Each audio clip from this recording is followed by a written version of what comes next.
कई सारे साइंटिस्ट का मानना है कि हमारी गैलेक्सी मिल्की वे में अराउंड 40 बिलियन प्लैनेट्स ऐसे भी हैं जो कि लाइफ को सस्टेन कर सकते हैं और हमारी मिल्की वे की तरह ही काउंटलेस गैलेक्सीज इस यूनिवर्स में हैं। अब अगर हम इन मैसिव नंबर्स पर गौर करें तो ये मानना गलत नहीं होगा कि इस यूनिवर्स में हम ह्यूमंस के अलावा भी कई सारी इंटेलिजेंट लाइफ फॉर्म्स एग्जिस्ट करती होंगी। और सिर्फ यही नहीं, हम ह्यूमंस इस यूनिवर्स की फर्स्ट इंटेलिजेंट स्पीशीज तो बिल्कुल नहीं है। साइंटिस्ट की रिसेंट फाइंडिंग्स ने ये इंपॉर्टेंट क्वेश्चन कि क्या एलियंस एग्जिस्ट करते हैं को हम कैसे एलियंस को ढूंढ सकते हैं में शिफ्ट कर दिया है।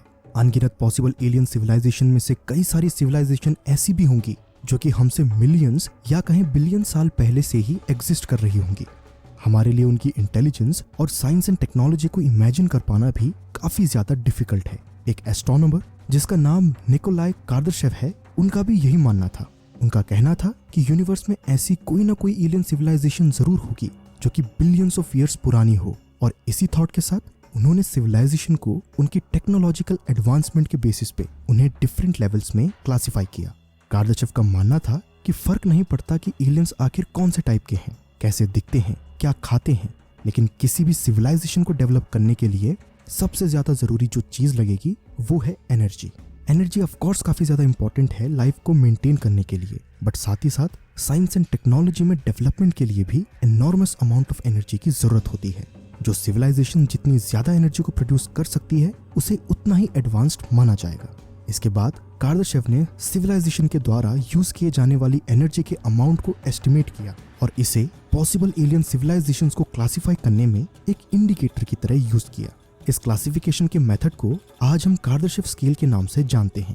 कार्दाशेव ने खुद से केवल 3 टाइप्स ऑफ सिविलाइजेशंस के बारे में ही बात की थी, पर उनके बाद आने वाले रिसर्चर्स ने इन 3 टाइप्स ऑफ सिविलाइजेशन को टाइप 7 सिविलाइजेशन तक एक्सपेंड किया।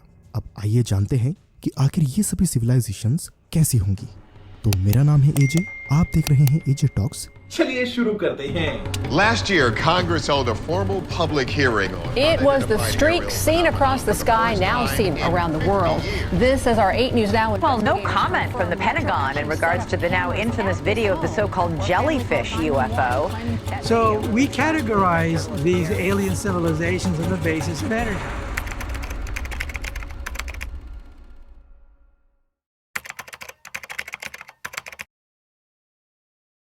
एक टाइप 0 सिविलाइजेशन एनर्जी ऑब्टेन करने के लिए अपने खुद के प्लेनेट के नेचुरल रिसोर्सेज को यूज करते हैं। यही नहीं, बल्कि एक एडवांस टाइप 0 सिविलाइजेशन ट्रीज के अलावा भी कई सारे resources like suit, oil, natural gas वगैरह भी यूज करती हैं एनर्जी जनरेशन के लिए। एक कैरेक्टरिस्टिक टाइप 0 सिविलाइजेशन की ये भी है कि या तो उन्होंने प्रोपल्सर टेक्नोलॉजी डेवलप नहीं की होती है या फिर वो प्रोपल्सर्स के लिए पावर केमिकल फ्यूल को बर्न करने से जनरेट करते हैं। एक टाइप 0 सिविलाइजेशन को एक बेबी सिविलाइजेशन भी कहा जा सकता है जब बात करते हैं एलियन सिविलाइजेशन जैसी ग्रैंड स्कीम की। कार्दाशेव स्केल में सिविलाइजेशन के टाइप को इस बात से मापा जाता है कि वो हर सेकंड में कितनी अमाउंट की एनर्जी को प्रोड्यूस कर सकते हैं। एक type 1 civilisation at least 10 to 16 power watts of energy per second produce करती है। एक एस्ट्रोनॉमर कार्ल सेगन के अनुसार हमारी ग्लोबल सिविलाइजेशन अराउंड 0.72 लेवल पर है कार्दाशेव स्केल के, और ये मैथमेटिकली कैलकुलेट किया गया है हमारी टोटल एनर्जी कंजम्पशन के बेसिस पर। अगर हमारी सिविलाइजेशन को इस स्केल पे जस्ट 0.1 लेवल भी ऊपर जाना है तो हमें अभी के मुकाबले अराउंड 10 टाइम्स ज्यादा एनर्जी की रिक्वायरमेंट होगी। तो इससे हम ये अंदाजा लगा सकते हैं कि अगर हमें फुल्ली टाइप 1 सिविलाइजेशन कहलाना है तो 0.72 से 1.0 के स्केल पर जाना होगा, जिसमें कि लगभग 100 से 200 साल लग सकते हैं।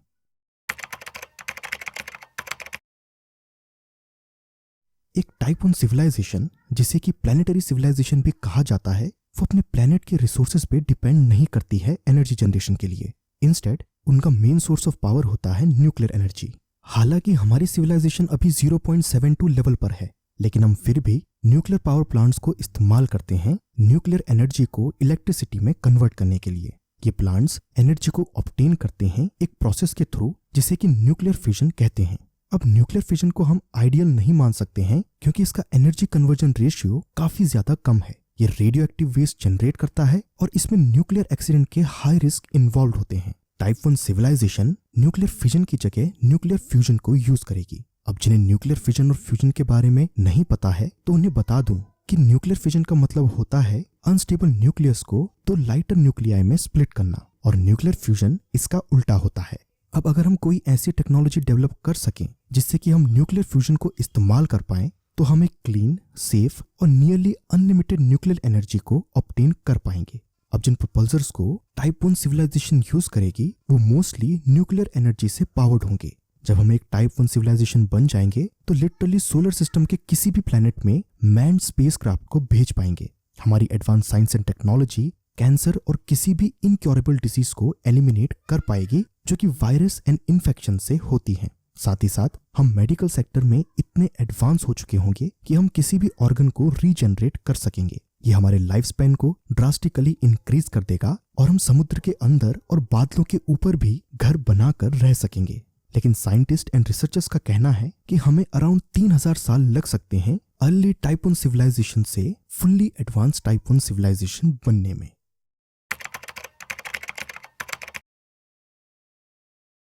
एक टाइप 2 सिविलाइजेशन, जिसे कि स्टेलर सिविलाइजेशन भी कहा जाता है, उनका मेन एनर्जी सोर्स होगा उनके सबसे पास का तारा। जी हाँ, आपने बिल्कुल सही सुना, ये सिविलाइजेशन अपने सबसे नियरेस्ट स्टार की एनर्जी को हार्नेस करने में कैपेबल होगी। एक बार कोई सिविलाइजेशन टाइप 1 सिविलाइजेशन के फाइनल स्टेजेस में होती है तो आर्टिफिशियल न्यूक्लियर फ्यूजन से जनरेट होने वाली एनर्जी उनके साइंस एंड टेक्नोलॉजी के लिए सफिशिएंट नहीं होती है। तो इसलिए उनके लिए most efficient and realistic approach होगी अपने नियरेस्ट स्टार की एनर्जी को हार्नेस करना। फ्रीमैन डायसन, जो कि एक थियोरेटिकल फिजिसिस्ट थे, उनके अकॉर्डिंग एक टाइप 2 सिविलाइजेशन एक स्फीयर लाइक ऑब्जेक्ट को नियर बाय स्टार के अराउंड कंस्ट्रक्ट करेगी जो कि उसकी एनर्जी को हार्नेस कर सकेगा, और इसे उन्होंने नाम दिया था डायसन स्फीयर। हालांकि ये काफी ज्यादा इनएफिशिएंट और अनरियलिस्टिक लगता है, तो कई सारे रिसर्चर्स ने ये प्रपोज किया है कि स्फीयर की जगह स्टार के अराउंड रिंग्स को यूज किया जा सकता है। एक बार जब हमारी सिविलाइजेशन टाइप 2 सिविलाइजेशन बन जाएगी तो हम एनर्जी रिलेटेड प्रॉब्लम से बिल्कुल भी सफर नहीं करेंगे हमारी प्रैक्टिकल लाइफ में, जो कि हमारी पॉवर्टी की प्रॉब्लम को भी सॉल्व कर देगा। हम हमारे सोलर सिस्टम के किसी भी प्लेनेट में आ जा सकेंगे, और यह हमारा पहला कदम होगा स्पेस में कॉलोनीज बनाने का। लाइफ साइंस के फील्ड में भी हमारी regenerative medicine technology genetic level तक पहुंच चुकी होगी और हम अपनी बॉडी का कोई भी पार्ट दोबारा ग्रो कर पाएंगे। हमारी करंट डेवलपमेंट स्पीड के हिसाब से हमारे सिविलाइजेशन को टाइप 2 सिविलाइजेशन बनने में अराउंड 1 लाख से 10 लाख साल का समय लग सकता है। एक टाइप 3 सिविलाइजेशन, जिसे कि गैलेक्टिक सिविलाइजेशन भी कहा जाता है, वो भी टाइप 2 सिविलाइजेशन जैसे सेम मेथड से एनर्जी को ऑब्टेन करेगी। बस फर्क इतना होगा कि टाइप 3 सिविलाइजेशन अपनी पूरी गैलेक्सी के स्टार्स की एनर्जी को इस्तेमाल करने में सक्षम होगी। एक type 3 civilisation anti gravity devices को भी क्रिएट और इस्तेमाल कर पाएगी। एंटी ग्रेविटी टेक्नोलॉजी को सिर्फ व्हीकल्स में ही नहीं बल्कि एस्ट्रोनॉमिकल स्केल पे यूज किया जाएगा, इंक्लूडिंग प्लैनेट्स। एक टाइप 3 सिविलाइजेशन वर्म होल्स को यूज कर पाएगी ताकि वो गैलेक्सी में कहीं पर भी ट्रेवल कर सके। बस फर्क इतना होगा कि वो स्टिल वर्म होल्स को क्रिएट नहीं कर पाएंगे। टाइप 3 लाइफ फॉर्म्स अपने लाइफ स्पैन को मैक्सिमम पॉसिबल एज तक एक्सटेंड कर चुके होंगे, जिसका मतलब है कि लाइफ साइंस की फील्ड अपने एंड पॉइंट को अचीव कर चुकी होगी। इस सिविलाइजेशन के लिए नेक्स्ट गोल होगा कि कैसे अपने नेचुरल लाइफ स्पैन को ओवरकम किया जाए और अपनी कॉन्शियसनेस को अपनी बॉडी से एक्सट्रैक्ट करके इमॉर्टैलिटी को अचीव किया जाए। हालांकि ये टाइप 3 सिविलाइजेशन के लिए अचीव कर पाना पॉसिबल नहीं होगा। अब कार्दाशेव का मानना था कि यही सिविलाइजेशंस की पीक होगी और इसके आगे कोई भी सिविलाइजेशन डेवलप नहीं कर पाएगी, लेकिन अदर एस्ट्रोनॉमर्स के मुताबिक इनसे भी एडवांस सिविलाइजेशंस एग्जिस्ट कर सकती हैं। एक टाइप 4 सिविलाइजेशन को यूनिवर्सल सिविलाइजेशन भी कहा जाता है। अब जैसे टाइप 3 सिविलाइजेशन वर्म होल्स के थ्रू गैलेक्सी में ट्रेवल कर सकती है, ठीक वैसे ही टाइप 4 सिविलाइजेशन भी ट्रेवल करने के लिए वर्म होल्स पे रिलाई करते हैं। अब गैलेक्सी में फ्रीली मूव करने के लिए एक सिविलाइजेशन को खुद के वर्म होल्स को क्रिएट करना होगा, लेकिन एक गैलेक्सी में इतनी एनर्जी नहीं होती है कि वो एक आर्टिफिशियल वर्म होल को मेंटेन कर सके।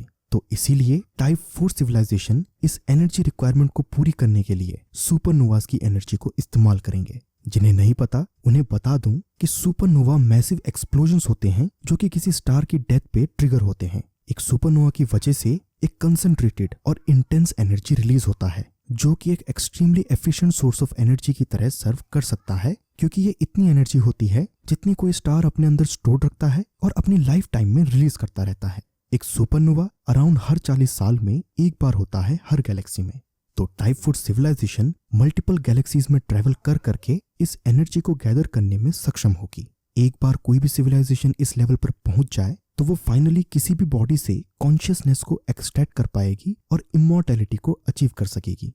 ये भी पॉसिबल है कि ये सिविलाइजेशन इंटेलिजेंट लाइफ फॉर्म्स को क्रिएट कर सके, जिससे कि हम ये कह सकते हैं कि कई सारी टाइप 0 सिविलाइजेशन को भी टाइप 4 सिविलाइजेशन के द्वारा ही क्रिएट किया गया होगा। जिन भगवान और क्रिएटर्स की बात हमारी माइथोलॉजी में होती है वो एक्चुअल में टाइप 4 सिविलाइजेशन को बिलोंग करते हैं। लेकिन फिर भी टाइप 4 सिविलाइजेशन ना तो ओमनिसिएंट है और ना ही ओमनीपोटेंट। वो बस उस लेवल ऑफ एडवांसमेंट को अचीव कर चुके हैं कि अब उन्हें ये सच पता चल चुका है कि मल्टीपल यूनिवर्स थियरी जस्ट एक थियरी नहीं है, बल्कि मल्टीपल यूनिवर्सेस सच में एग्जिस्ट करते हैं।